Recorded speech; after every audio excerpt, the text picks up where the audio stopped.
ഭർത്താവിനെ സംരക്ഷിച്ചിരുന്നത് പോലെ ഇനി മേഘന സ്വന്തം മകനെയും കൂടി സംരക്ഷിക്കണമെന്നാണോ?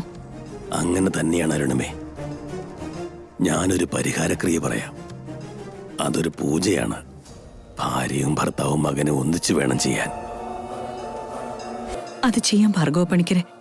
എന്തു വന്നാലും എന്റെ മകളും മകനും കൊച്ചുമകനും ആ പൂജ ഉറപ്പായും ചെയ്തിരിക്കും.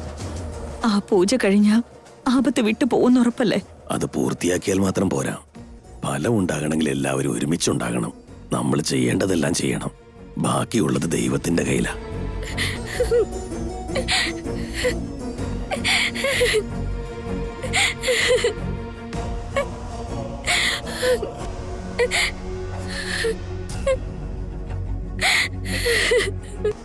മോളെ മേഘന,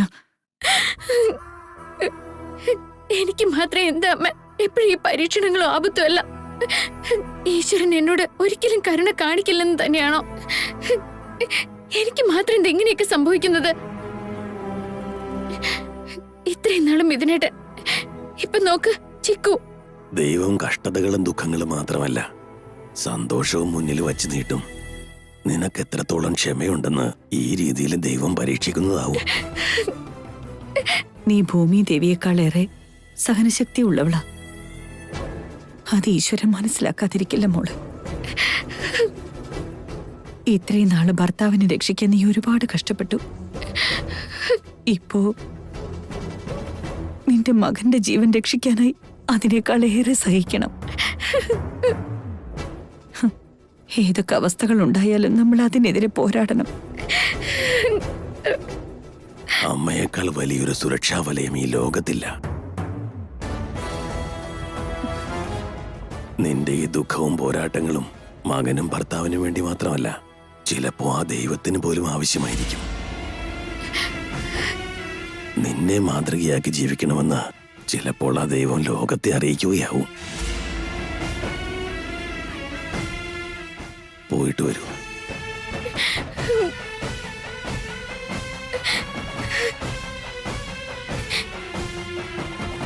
എന്ന് ഞങ്ങൾ ഇറങ്ങട്ടെ പണിക്കരെ. ശുഭം പോയാ. വാ മോളെ.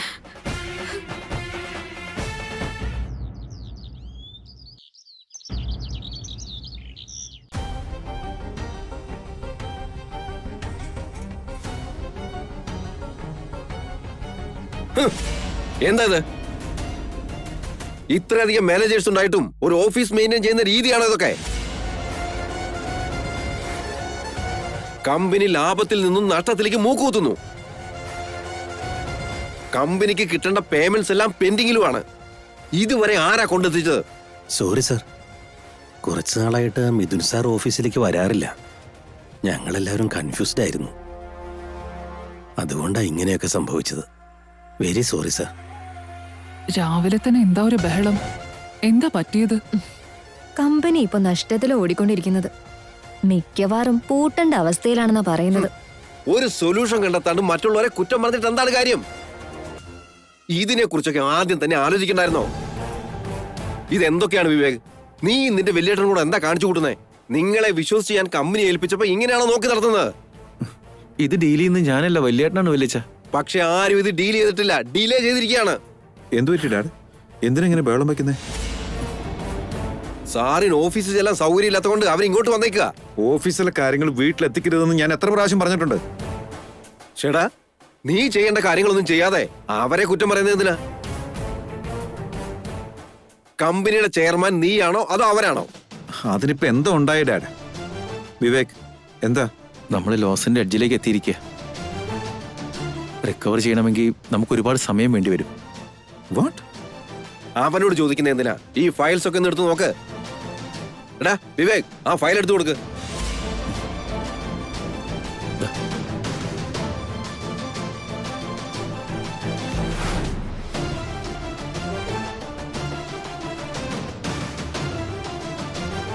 ഇതിൽ എവിടെയെങ്കിലും നീ ഒരു ഹോപ്പ് കാണുന്നുണ്ടോ? സ്റ്റാഫിന്റെ സാലറി പെൻഡിങ്ങാ, ബാങ്കിലെ EMI അടച്ചിട്ടില്ല, ഫൈനാൻഷ്യൽ ഇയറിന്റെ കണക്കെടുപ്പ് നടന്നിട്ടില്ല, കമ്പനി എമൗണ്ട്സ് ആണെങ്കിൽ empty. ഇക്കാര്യങ്ങളൊക്കെ നമ്മുടെ ഷെയർ ഹോൾഡേഴ്സ് അറിഞ്ഞു കഴിഞ്ഞാ മാർക്കറ്റ് നമ്മുടെ കമ്പനി തകർന്നടിയും. ഇവരെ നോക്ക്, ഒരു മറുപടി പോലും ഇല്ലാതെ രണ്ടെണ്ണം തലകുനിച്ച് നിൽക്കുന്ന കണ്ടില്ലേ? ഡാഡ് വെറുതെ ടെൻഷൻ അടിക്കണ്ട, ഞാൻ എന്തെങ്കിലും ഒരു വഴി കണ്ടുപിടിക്കാം. ഈ സമയത്ത് ഇനി എന്ത് വഴി കണ്ടുപിടിക്കാനാ മിഥുൻ? ഇപ്പൊ ഇനി ആരോട് പോയി ചോദിക്കും? എനിക്ക് ആലോചിക്കാൻ കുറച്ച് സമയം വേണം ഡാഡ്. മിഥുൻ, ഇപ്പൊ അതിനൊന്നുള്ള സമയമില്ല. നമ്മൾ ഉടനെ തന്നെ ഒരു തീരുമാനത്തിലെത്തണം. ഇതിന് ഒരേ ഒരു സൊല്യൂഷനേ ഉള്ളൂ. എന്താ ഡാഡ്? JMR സാറിന്റെ പ്രോജക്റ്റ് നീ എത്രയും പെട്ടെന്ന് ടേക്ക് ഓവർ ചെയ്യണം.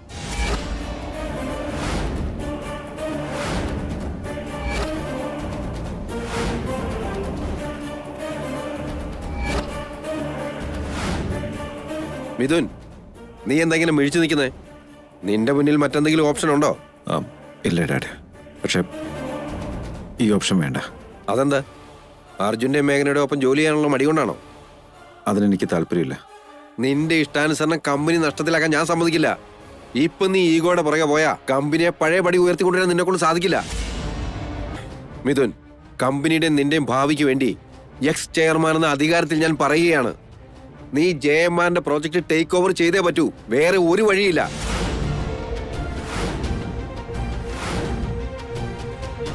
മിഥുൻ, നമ്മൾ ആ പ്രോജക്റ്റ് ചെയ്യാൻ പോകുന്നു. നിങ്ങൾ പോയി പ്രോസസ്സുകളൊക്കെ തുടങ്ങിക്കോളൂ.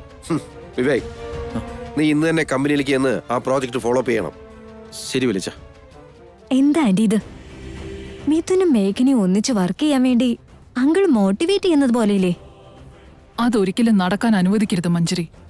അങ്ങനെ സംഭവിച്ച മിഥുനും മേഘനയും പഴയതുപോലെ ഒന്നിക്കും. അർജുന്റെയും മേഘനയുടെ ഒപ്പം മിഥുൻ ഈ പ്രോജക്റ്റ് ചെയ്യാൻ സമ്മതിക്കില്ല. കമ്പനിയുടെ ലാഭത്തിന് വേണ്ടി തീർച്ചയായും സമ്മതിക്കും. മിഥുൻ അത്ര ഈസി ആയിട്ട് ഈ ഡീൽ ഓക്കെ പറയില്ല ആന്റി. പക്ഷെ എനിക്ക് തോന്നുന്നത് നീ വിചാരിക്കുന്നത് നടക്കില്ലെന്നാ. അങ്ങനെയാണോ ആന്റി? ജീവൻ പോവൂന്ന് ഉറപ്പായ ജീവനാണോ ജീവിതാണോ എന്ന് ആലോചിക്കാൻ പാടില്ല മഞ്ജരി. ആദ്യം നമ്മൾ ജീവനാണ് രക്ഷിക്കേണ്ടത്. മിഥുൻ ഇപ്പോ കമ്പനിയെ രക്ഷിക്കേണ്ട ചുമതലയുണ്ട്. അതുകൊണ്ട് ഈഗോ ഒന്നും വിഷയമാക്കില്ല. ഇപ്പൊ ഞാൻ എന്ത് ചെയ്യണോന്നാ? മിഥുൻ കമ്പനിയെ എങ്ങനെ രക്ഷിക്കാന്നുള്ള ആലോചനയിലായിരിക്കും. നമ്മുടെ ആവശ്യം എന്താണെന്ന് ചിന്തിച്ച് അത് നടത്തിയെടുക്കാൻ എന്ത് പറയണമെന്ന് നീ ആലോചിക്കും.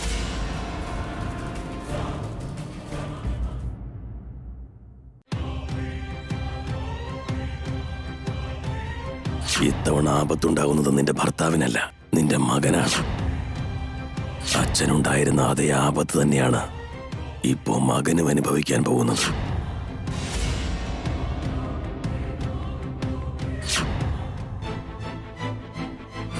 JMR സാറിന്റെ പ്രൊജക്ടിന് വേണ്ടി മിഥുനേട്ടനൊരു പ്രസന്റേഷൻ അവതരിപ്പിച്ചില്ലേ? അതിന് ആ പ്രൊജക്ടിന് നിന്നെ ആവശ്യമാണ്. നിങ്ങളുടെ സൗകര്യത്തിന് എനിക്ക് വരാൻ പറ്റില്ല. അത് അങ്ങനെയല്ല മിഥുനേട്ടാ. എനിക്കൊന്നും കേൾക്കണ്ട. നിന്നെ ലൈഫ് പാർട്ട്ണറായി കാണാൻ പോലും എനിക്ക് താല്പര്യമില്ല. അങ്ങനെയുള്ളപ്പോ നിന്റെ പ്രോജക്റ്റിൽ ഞാൻ പാർട്ടിസിപ്പേറ്റ് ചെയ്യുന്ന എങ്ങനെ നീ കരുതി? നീ JMRന്റെ പ്രോജക്റ്റ് ടേക്ക് ഓവർ ചെയ്തേ പറ്റൂ. വേറെ ഒരു വഴിയില്ല. ഇതിനെന്തെങ്കിലും പരിഹാരം ഉണ്ടാവില്ലേ പണിക്കിറങ്ങുന്നേ? ഞാനൊരു പരിഹാരക്രിയ പറയാം. അതൊരു പൂജയാണ്. അത് ഭർത്താവും ഭാര്യയും മകനും ഒരുമിച്ച് ചെയ്യണം. എന്നെ അടുത്ത് കണ്ട ആഹാരം പോലും കഴിക്കാത്ത മിഥുനേട്ടൻ ഈ പൂജയ്ക്ക് സമ്മതിക്കുന്നു തോന്നുന്നില്ല. JMR പ്രോജക്റ്റിൽ ഇൻവോൾവ് ആവാൻ പറ്റില്ലെന്ന് അർജുനോടും മേഘനയോടും ഞാൻ പറഞ്ഞു കഴിഞ്ഞതാ. ഇനി ആ പ്രോജക്റ്റിൽ ഞാൻ എങ്ങനെ പാർട്ടിസിപ്പേറ്റ് ചെയ്യും? ചിക്കുന്റെ ജീവന് വേണ്ടി ഈ പൂജ ചെയ്യാൻ വരണമെന്ന് മിഥുനേട്ടനോട് റിക്വസ്റ്റ് ചെയ്ത് സമ്മതിപ്പിക്കണം.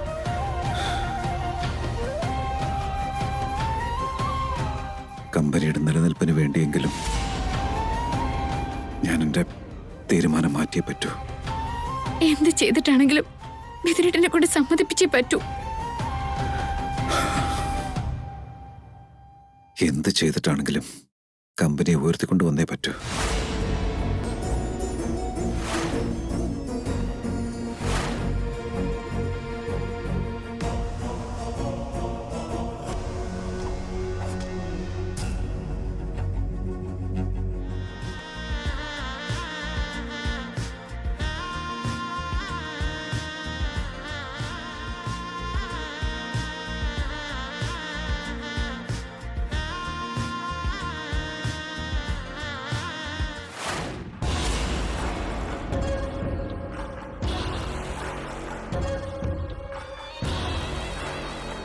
മിഥുൻ,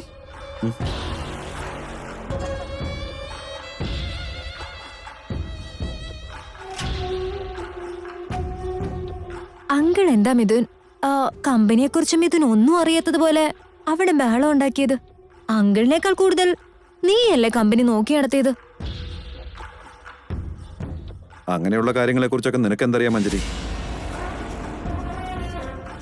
ഓക്കെ, കമ്പനിയെ കുറിച്ച് നിനക്ക് എന്തൊക്കെ അറിയാമെന്നൊന്ന് പറഞ്ഞേ.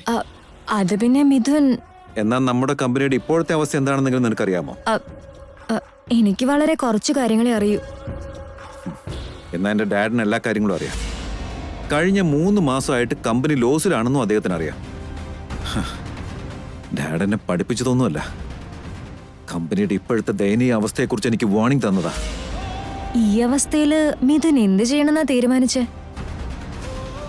അങ്ങനെ ഒരു അവസ്ഥ ഒഴിവാക്കാനാ സംയുക്തയായി നമ്മുടെ മുന്നിൽ വന്ന മേഘന നമുക്ക് നേരെ നീട്ടിയ ജയമാറിന്റെ ഓഫർ സ്വീകരിക്കാന്ന് വെച്ചേ. അതില് മേഘനയും അർജുനും ഉണ്ടെന്ന് അറിഞ്ഞപ്പോ മിഥുൻ ആ പ്ലാൻ ഡ്രോപ്പ് ചെയ്തതല്ലേ? ഡ്രോപ്പ് ചെയ്തതല്ല, ഹോൾഡ് ചെയ്ത് വെച്ചതാ.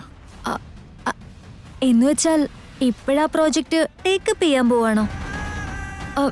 മേഘനയോടുള്ള ദേഷ്യമൊക്കെ മറന്ന് മിഥുൻ ഇനി അർജുനുമായിട്ട് കോംപ്രമൈസ് ചെയ്യാൻ തീരുമാനിച്ചോ? അങ്ങനെ എങ്ങാനും ചെയ്താൽ മിഥുന്റെ ക്യാരക്ടർ അവിടെ ചെറുതായി പോവും. അതിനെക്കുറിച്ചൊക്കെ ആലോചിച്ചാ കമ്പനിയെ രക്ഷിക്കാൻ കഴിയില്ല. കമ്പനിക്ക് വേണ്ടി സെൽഫ് റെസ്പെക്ട് കളയാൻ പോവാണോ? സെൽഫ് റെസ്പെക്ട് അല്ല മഞ്ജരി, എന്റെ ഈഗോയെ ഞാൻ വിടുന്നേ. അപ്പോ മേഘനയോട് ക്ഷമിച്ചു എന്നാണ് അർത്ഥം?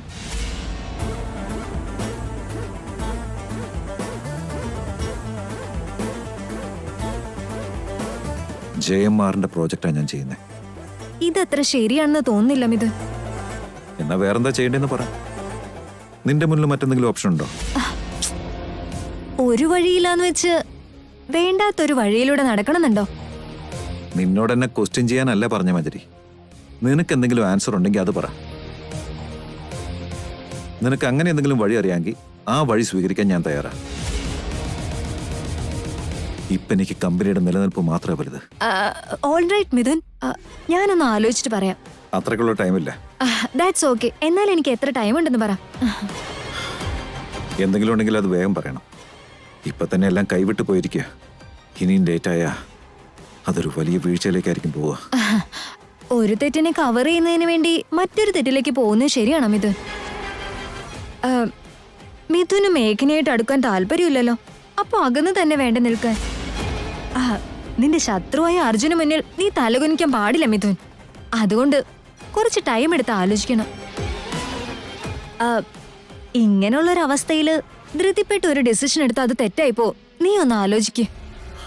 ഓക്കെ, നിന്റെ അഭിപ്രായം അറിയുന്നത് വരെ ഞാൻ വെയിറ്റ് ചെയ്യാം. ശരി മിഥുൻ.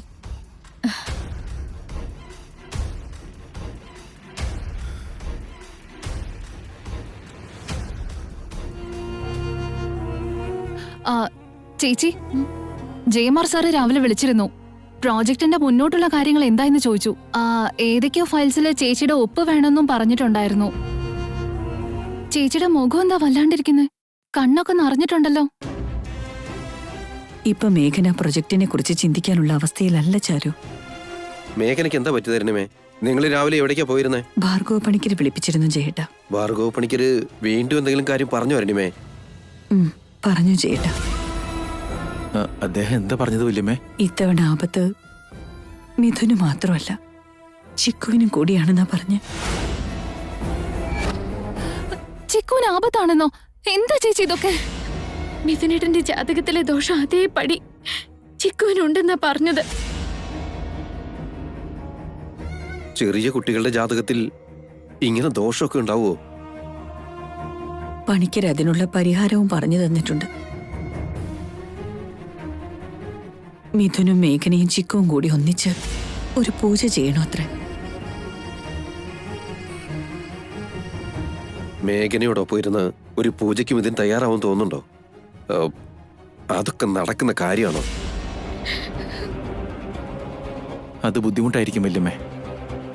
ഇന്ന് ജയമാർ സാറിന്റെ പ്രൊജക്ട് ചെയ്യണമെന്ന് വല്യച്ഛൻ പറഞ്ഞപ്പോ പോലും വല്യേട്ടൻ ആലോചിക്കട്ടെ എന്നാ പറഞ്ഞത്. പിന്നെ ഇങ്ങനെ മേഘനടത്തിയോടൊപ്പം പൂജ ചെയ്യാൻ സമ്മതിക്കുന്നേ? തീർച്ചയായിട്ടും അവൻ സമ്മതിക്കില്ല അരുണിമേ. ഒന്നിച്ച് ബിസിനസ് ചെയ്യാൻ താല്പര്യമില്ലാത്തപ്പോ പിന്നെ പൂജയ്ക്ക് എങ്ങനെ സമ്മതിക്കും? എന്താ ജയേട്ടി പറയുന്നേ? ജീവിതവും ബിസിനസ്സും ഒരുപോലെയാണോ? ജീവിതത്തിലെ സന്തോഷവും ദുഃഖവും ബിസിനസ്സിലെ ലാഭവും നഷ്ടവും ഒരു ത്രാസിലാണോ അളക്കേണ്ടേ?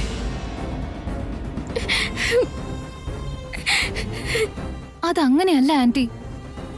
കമ്പനിയുടെ നിലനിൽപ്പിന് വേണ്ടി ജയമാരുടെ പ്രോജക്റ്റ് ഏറ്റെടുക്കുന്നതാണ് ഒരേ ഒരു ഓപ്ഷൻ എന്ന് അങ്കിള് പറഞ്ഞപ്പോ ചേട്ടൻ തിരികെ ഒന്നും പറഞ്ഞില്ല. കമ്പനിക്ക് ഓപ്ഷൻ ഉണ്ടാവും ചാരു, പക്ഷെ സ്വന്തം മകന് മറ്റൊരു ഓപ്ഷൻ ഉണ്ടാവില്ല. ബിസിനസ്സിൽ ഉയർച്ചയും താഴ്ചയും സാധാരണമാ. ലാഭവും നഷ്ടവും ഒക്കെ വന്നു പോവും, പക്ഷേ ജീവൻ പോയി അത് തിരിച്ചു കിട്ടില്ല.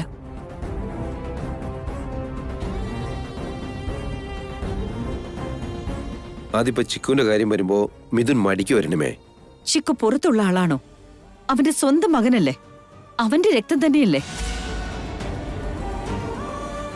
സത്യം പറയുകയാണെങ്കിൽ ചിക്കുന് ഇതുപോലൊരു ആപത്തുണ്ടായത് മിഥുൻ കാരണമാണ്. ഇത്ര നാള് മിഥുനെ സംരക്ഷിച്ചത് മേഘനയല്ലേ. മകനൊരു ആപത്തുണ്ടാവുമ്പോ മിഥുൻ പൂജയിൽ പങ്കെടുക്കില്ലെന്നാണോ? വല്യേട്ടൻ ആലോചിക്കണമെന്ന് പറയില്ലേ അവന്റെ വല്യമ്മേ? ആലോചന തീരില്ലേ വിവേക്? സ്വന്തം മകന് വേണ്ടി എന്തിനാ ആലോചിക്കുന്നേ? അറിയുമ്പോ തന്നെ ഇതിന് സമ്മതിക്കണ്ടേ?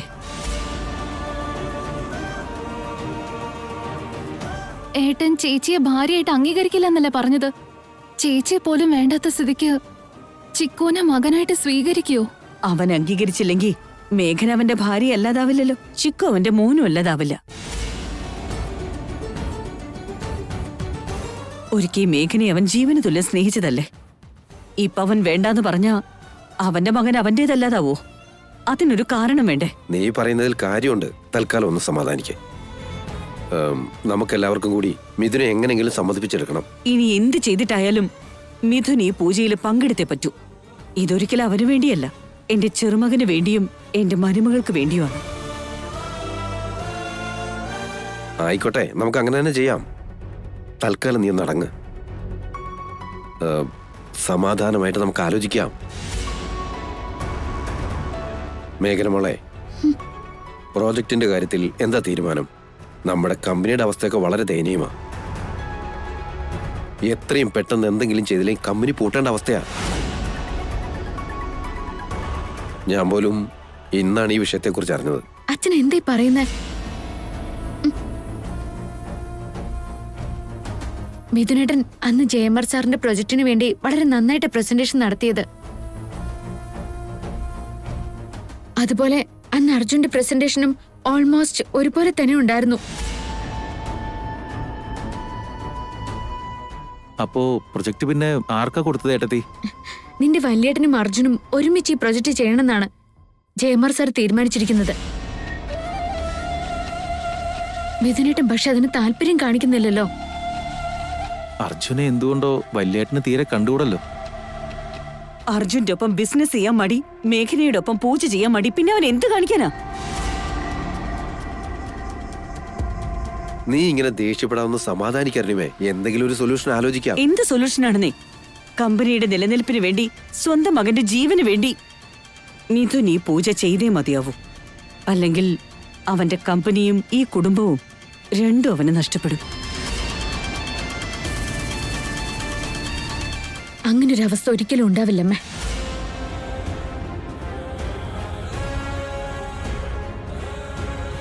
ഞാൻ മിഥുനേട്ടനോട് സംസാരിക്കാം. കമ്പനിയെയും ചിക്കുവിനെയും മിഥുനേട്ടനാണ് രക്ഷിക്കേണ്ടത്.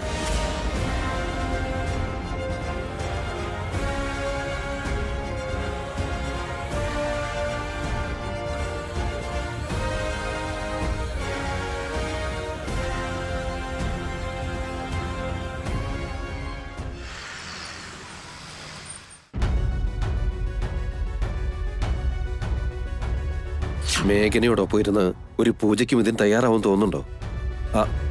അത് വല്ലതും നടക്കുന്ന കാര്യമാണോ? ഇന്ന് ജയമാർ സാറിന്റെ പ്രൊജക്ട് ചെയ്യണമെന്ന് വല്യച്ഛൻ പറഞ്ഞപ്പോ പോലും വല്യേട്ടൻ ആലോചിക്കട്ടെ എന്നാ പറഞ്ഞത്. പിന്നെങ്ങനെയാ മേഘനേട്ടത്തിയോടൊപ്പം പൂജ ചെയ്യാൻ സമ്മതിക്കുന്നേ?